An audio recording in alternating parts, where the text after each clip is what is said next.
Let the stories carry you into sleep. I used to think abandonment came with slamming doors or screaming matches. Turns out sometimes it comes in silence and in 12-point font. I was 19 when I came back from a weekend job training seminar and found the house in Phoenix eerily quiet. No laughter, no smells, no sound. I called out once, twice. Nothing. The rooms were stripped bare. The photos gone. The garage empty. On the kitchen counter, under a half-used roll of tape, sat a single sheet of paper. You'll figure it out. That was it. No names, no explanation, no contact info. Just 5 words that shattered the last illusion I had that I was ever part of a family. I stood there for a long time, holding the note with shaking hands, wondering if it was some kind of sick joke. Maybe they were testing me. Maybe there was a second page. There wasn't. My mom, stepdad, and half-brother, Catherine, Neil, and Brandon, had packed up and moved out without a single conversation. And I don't mean emotionally, I mean physically. They moved 2 states away, changed numbers, cancelled the lease, and left me behind like a discarded appliance. I wasn't a perfect daughter, but I tried. At 14, I spent 3 days baking a birthday cake for Catherine, only for her to say it looked like something from a garbage bin. At 16, I tutored Brandon through algebra while he called me Robot Girl and slammed doors in my face. I once gave Neil my entire summer paycheck to help cover rent, and he told me I was too dramatic for mentioning it later. Still, I believed they loved me in their own broken way. Until the landlord came knocking, said the lease had been terminated. I had 5 days to vacate. That's how I learned they hadn't just forgotten me, they'd planned my erasure. For 3 nights, I bounced between friends' couches. By the 4th, I was sleeping in a storage unit with a yoga mat and a half-empty jar of peanut butter. My phone bill was overdue, my ID expired, and my bank account had less than $40. No one came looking, no one checked in. And still the most painful part wasn't that they left, it was that they never even considered I might not survive it. Because in their eyes, I wasn't the daughter who needed saving. I was the one who could be thrown away. But I wasn't going to let that be the final sentence. I just didn't know yet that survival would cost me everything else. And the first thing I'd have to lose was the idea of home. The hardest part wasn't the cold, it was pretending I wasn't drowning.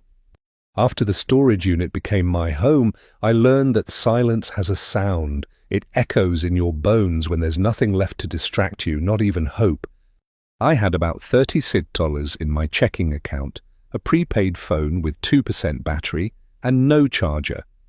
I used the last of my cash to buy peanut butter, a pack of plastic spoons, and 1 roll of toilet paper from a gas station in Albuquerque. That was dinner and breakfast and lunch for the next 2 weeks. I cleaned myself up in the public restroom at the YMCA when I could sneak in, brushing my teeth with baking soda and rinsing with cold water from the sink. I wore the same jeans for 10 days straight and rotated 2 shirts I'd stuffed into a grocery bag. On good nights, I could fall asleep under the flickering light bulb overhead, wrapped in an old moving blanket I'd pulled from the dumpster behind a strip mall. On bad nights, I stared at the steel ceiling and wondered if maybe Catherine had been right to leave me. I don't know what kept me moving. Anger, probably. Not the firestorm kind, just a low, steady burn. I wasn't going to let them win. I wasn't going to become the ghost they told themselves I already was. At the public library, I spent entire afternoons applying for jobs on computers that auto-logged me out every 25 minutes. I watched YouTube tutorials about budgeting and goal setting like my life depended on it, because it did. Then, after 6 straight rejections and 2 interviews that ghosted me, I got hired at Joe's Diner on Central Avenue. Graveyard shift, $7 an hour, cash under the table. No ID required. My manager, Doris, looked like she hadn't smiled since the early 90s, but she paid on time and didn't ask questions. When I nearly fainted behind the grill one night, she let me crash in the supply closet. I cried into a mop handle, not because I was sad, but because someone, finally, didn't treat me like trash. I started saving every single receipt, logging every penny, taping dollar bills into a notebook like they were rare artifacts. I wasn't surviving. I was planting. And the first seed came when a man in a wrinkled suit handed me his business card over black coffee and said, "You've got a work ethic I haven't seen in years. You free during the day?" I had no idea that question would change everything. And I definitely didn't know saying yes would become the crack in my entire past. There's a kind of shift that happens when someone sees value in you before you see it in yourself. The man who handed me that business card, his name was Jason Quinn, a mid-level operations manager at a real estate firm just outside Santa Fe. Said he liked the way I hustled without cutting corners, said they had stacks of files in storage that needed sorting, shredding, organizing, nothing glamorous, just temp work. But it paid $18 an hour, almost triple what I was making at the diner. I said yes without blinking. Jason picked me up at the diner 3 mornings a week after my shift ended at 4 a.m. I'd nap in the back of his SUV with my hoodie pulled over my head while he grabbed coffee. Then we'd work side by side until noon. Boxes, labels, dust, more boxes. I was exhausted, underfed, and always sore. But for the first time, I felt like I was building something. 1 week turned into 3 months. Jason recommended me to another company for an admin gig. That turned into data entry, then scheduling, then freelance assistance. By age 23, I was juggling 4 remote clients, billing $30 an hour, working off a laptop I bought refurbished with exact cash. I had a tiny shared apartment and a folding table as a desk, but it felt like a palace compared to the storage unit. I never took a break. I didn't have the luxury. At 26, I launched my own consulting firm, Lean Strategy and Ops. Just me, a website I built myself, and one client who believed in me enough to sign a 6-month retainer. By 29, I had 5 full-time contractors, a downtown office with frosted glass walls, and a portfolio that included tech startups and non-profits across 3 states. I wasn't just surviving anymore, I was thriving. I had health insurance, a Roth IRA, a fully paid-off 2-bedroom condo in Denver. When my business account hit $1.2 million for the first time, I stared at the screen like it was a hallucination. But here's what no one tells you.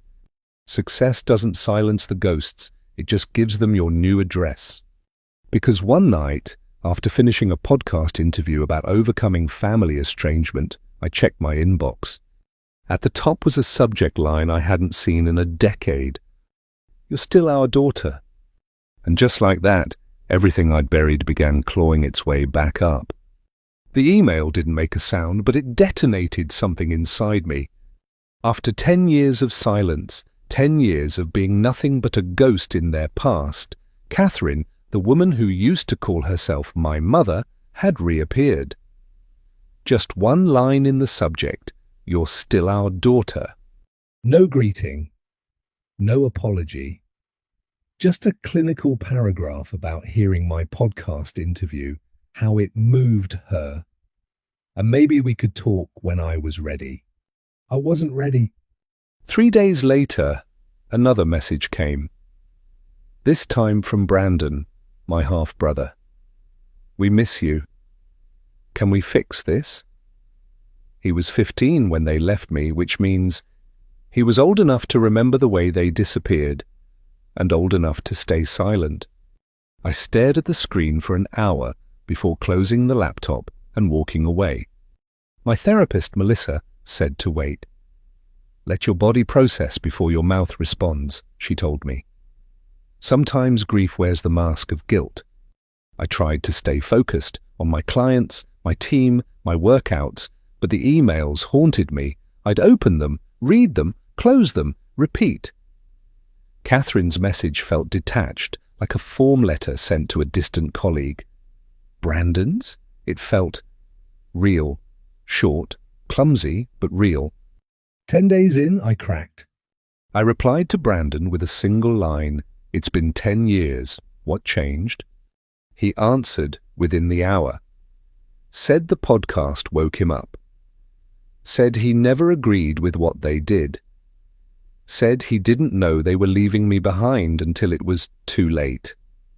Claimed he'd searched for me online, but never had the guts to reach out. Said he was proud of me now. I didn't fully buy it. If you were so concerned, why wait until I had a microphone in my hand and a million strangers listening? I asked him that. His next reply hit harder. Their business had failed.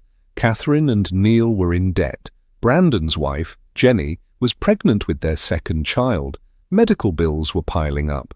They needed help. There it was, the truth finally stripped of sentiment. I didn't respond, not right away. But 5 days later, Catherine followed up with something new, an email full of old family photos. Me as a toddler on a beach, me and Brandon building a snowman, snapshots that looked like they belonged to someone else's life. At the bottom, she wrote, "We made mistakes, we want to make amends." And that's when I realized. They didn't reach out because they missed me. They reached out because I became someone they could no longer afford to ignore. Some memories don't come back gently. They crash through the door like thieves. I stared at those old family photos for hours, flipping through pixelated smiles like they meant something. Me in a red bucket hat on the beach. Me blowing out candles beside Brandon. Me and Catherine in matching aprons, holding a pie. I don't even remember that pie. At the bottom of her email, Catherine had written, "We made mistakes. We want to make amends. No apology. No, we're sorry for destroying your life." Just vague platitudes, like she was writing to a customer who got the wrong order. I brought everything to Melissa. She didn't flinch. "You're in control now," she reminded me. "You can set boundaries. You owe them nothing." But that word, nothing, lingered. Because part of me still wanted something, not reconciliation, not even an apology, just a reason, a truth, a crack in their logic I could stab my confusion into. That's when I made the call. I emailed Brandon, said I'd meet him, just him, no Catherine, no Neil, neutral territory. He suggested a coffee shop in Boulder, halfway between us. I flew in that morning, checked into a hotel, and stared at the ceiling until it was time. At 2 p.m. I walked in. He was already there. Older, heavier, hairline retreating, but the same unsure look in his eyes. We didn't hug, just sat down like strangers caught in a storm together. The small talk was unbearable, weather, flights, Denver's traffic. And then he leaned forward and said, "I'm sorry, Lane, I was a kid. I didn't know they were leaving you." I studied his face for a lie. He looked genuine, but I'd learned people can look sincere while destroying you. I asked him what I'd waited 10 years to ask. Why me? He looked down. "They always said you were the strong one, that you'd be fine without them, that you didn't need us the way I did." My stomach turned. I told him about the storage unit, about the peanut butter, about showering at the YMCA and passing out behind fryers. He looked like he might break. "I didn't know," he whispered. "They told me you had a plan, that you wanted to stay, that you were going to live with a friend's family." "They lied," I said, "to you and to themselves." By the end, he showed me pictures of his daughter, talked about his job, didn't ask for money. But when he hugged me goodbye, I stood still, arms limp by my sides, feeling absolutely nothing. And later that night, when the phone rang from a number I didn't recognize, I picked it up and heard my mother's voice. You don't expect your past to speak with a voice you almost forgot until it calls you out of nowhere and says your name like it still owns you. "Lien?" It was Catherine, The woman who left me behind like unwanted luggage. She sounded older, hollow. Her voice cracked before she even finished saying hello. "I'm proud of you," she said. "Always knew you'd make it. You were special." I didn't reply. I let the silence wrap around her compliments like barbed wire. Then I asked the question that had haunted every sleepless night for a decade. Why me? Why did you leave me? There was a pause, then a sigh. We were drowning, Lian. Neil had lost his job. We couldn't afford 3 mouths to feed. You were smart. We figured you'd be okay. We thought maybe you'd get placed in a better family through social services. We honestly thought we were doing you a favor. A favor? I hung up, threw my phone across the room, screamed into a pillow like it could carry the weight of all the years I'd swallowed my anger whole. The next morning, an email came, this time from Neil, my stepfather, the first contact in 10 years. No apology, just a rundown of their hardships, debt, medical bills, eviction notices. At the very end, he asked, "Can you help the family out?" Not a single sentence about my life, about what they'd done, just an ask, a transaction.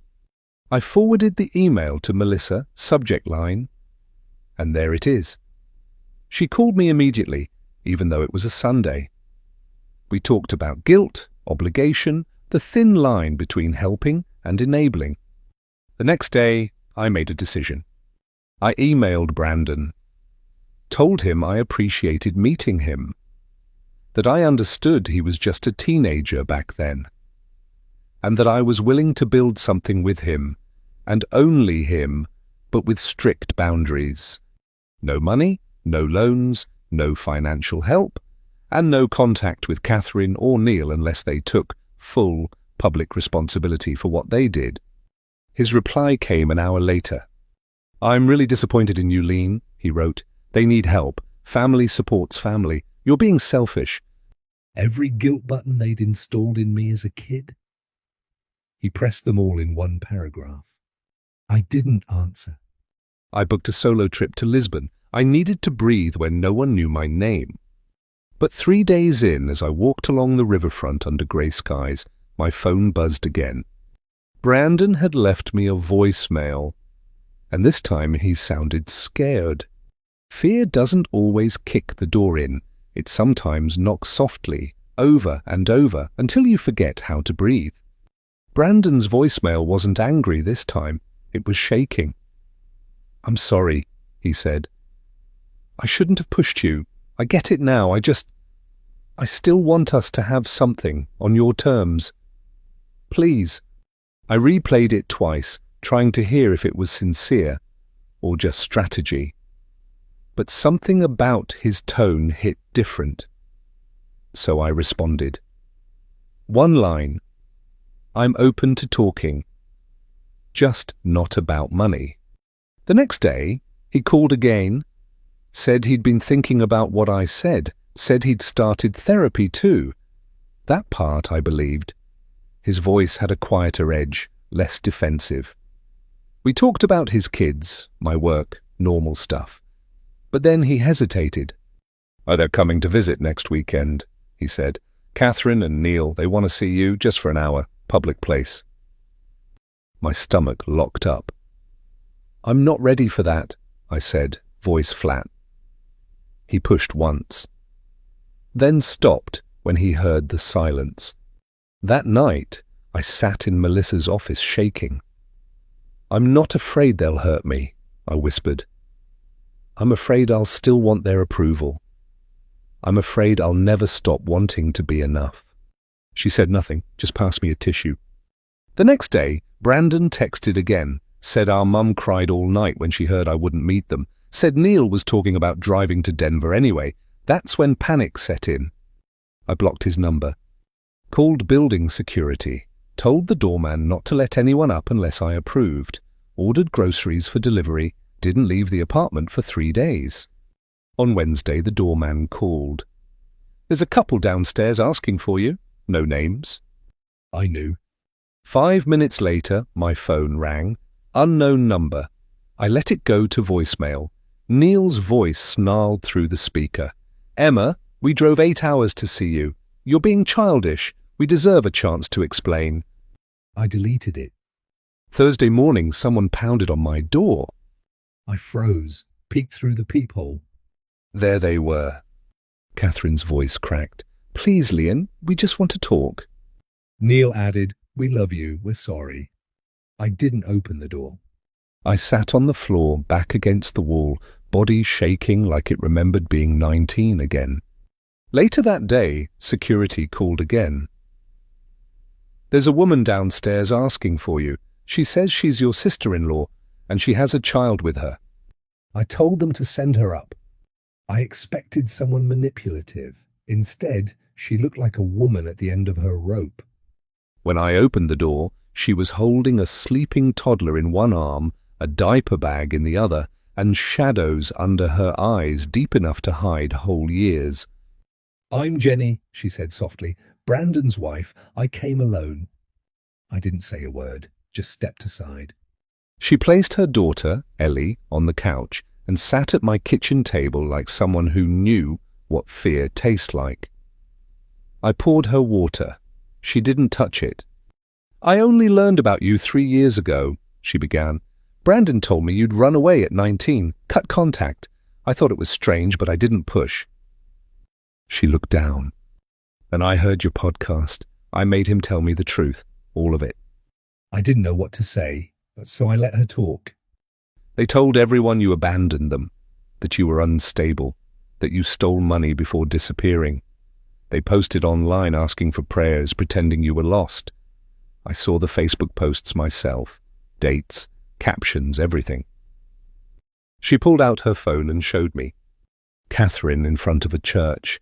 "Please pray for our daughter. We fear the worst." Neil posting about theft and rehab. None of it true. But it was out there for years. Jenny's eyes burned. I was part of the lie, even if I didn't know it. I confronted them. They admitted everything. They're panicking now because people are starting to ask questions. Your podcast cracked the whole thing open. Ellie stirred on the couch. Jenny glanced back, then lowered her voice. "I'm pregnant again. I want my kids to know there aren't, if you want that. But no pressure, no expectations." She stood to leave. "I just thought you deserved the truth. And to note, not everyone believed them." When the door closed behind her, I stood frozen, staring at the space where she'd just been. And for the first time in years, I didn't feel abandoned. I felt weaponized. They hadn't just left me. They'd rewritten the story so I'd disappear twice, once from their house and once from history. That night, I opened my inbox. There was a new message from Neil. Subject line, "If you keep talking, we'll take legal action." There's something uniquely terrifying about being threatened by people who once tucked you in at night. Neil's email was short, sharp, and full of rage. "If you continue spreading falsehoods, we will pursue legal action. We have proof. You stole from us before. We can prove it. Retract your statements or face the consequences."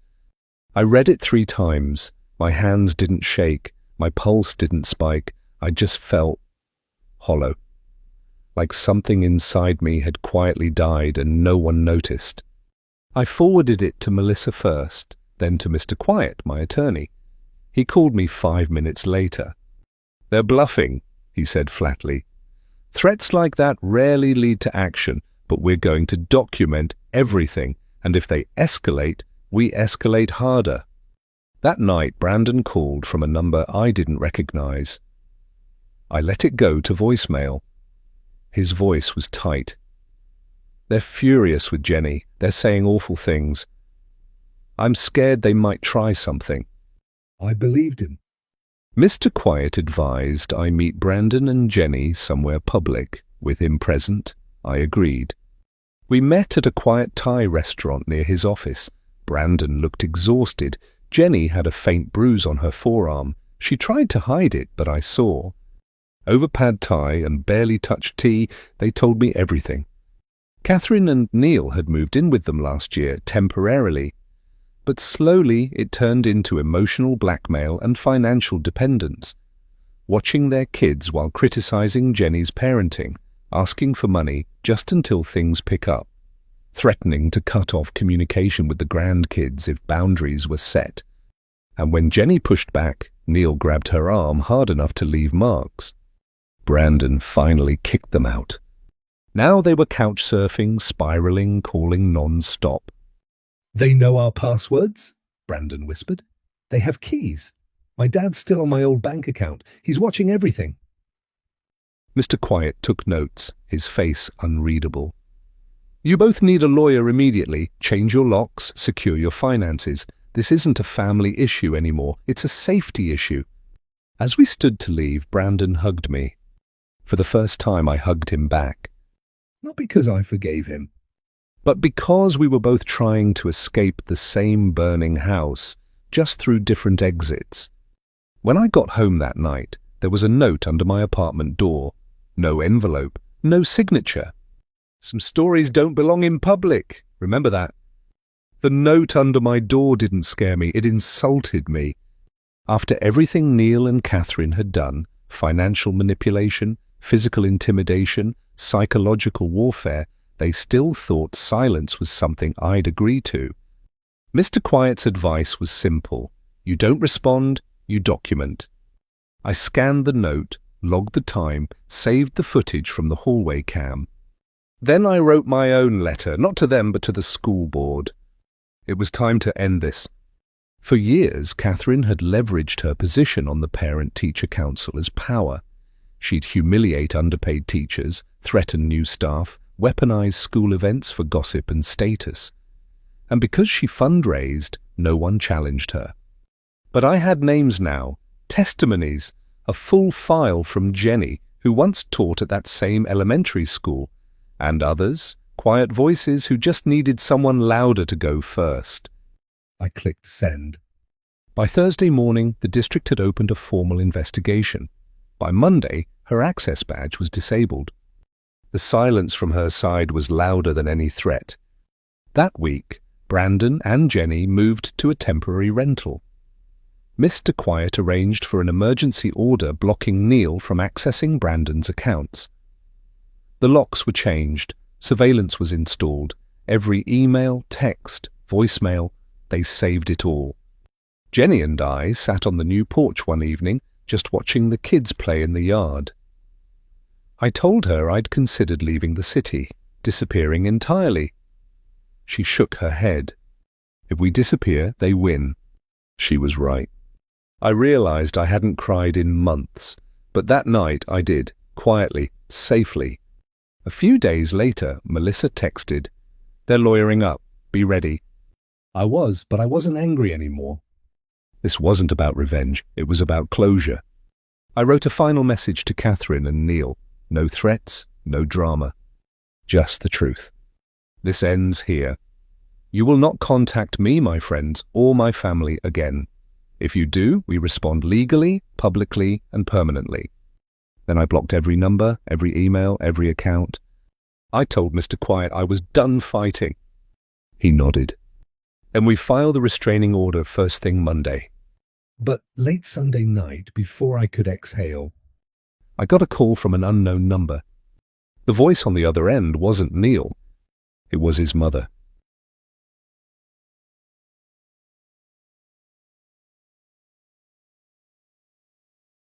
Thanks for listening. If this story helped you unwind, don't forget to like and subscribe channel Reddit Stories to Fall Asleep too. There's a new tale waiting for you every night, right here. Sleep well.